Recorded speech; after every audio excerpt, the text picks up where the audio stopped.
জাতীয় নাগরিক পার্টি এনসিপিতে আনুষ্ঠানিকভাবে যোগ দিয়েছেন অন্তর্বর্তী সরকারের সাবেক উপদেষ্টা আসিফ মাহমুদ সজীব ভুঁইয়া।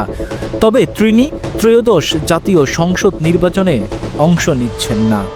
তিনি এনসিপির মুখপাত্রের দায়িত্ব পালন করবেন, পাশাপাশি দলটির নির্বাচন পরিচালনা কমিটির প্রধানের দায়িত্ব দেওয়া হয়েছে তাকে। আজ সোমবার সন্ধ্যায় রাজধানীর বাংলা মোটরে এনসিপির অস্থায়ী কেন্দ্রীয় কার্যালয়ের এক সংবাদ সম্মেলনে এসব কথা জানান দলের আহ্বায়ক নাহিদ ইসলাম। এই সময় আসিফ মাহমুদ নাহিদের পাশেই ছিলেন।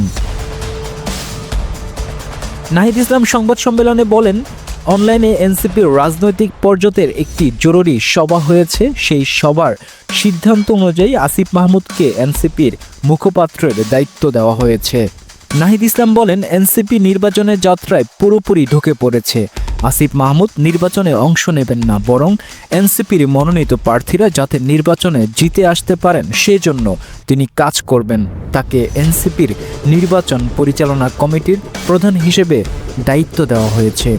এনসিপির নির্বাচনী প্রচারণা এবং নির্বাচনের সকল কর্মকাণ্ড নিয়ে ব্যস্ত থাকবেন বিধায় তিনি ত্রয়োদশ জাতীয় সংসদ নির্বাচনে অংশ নিচ্ছেন না।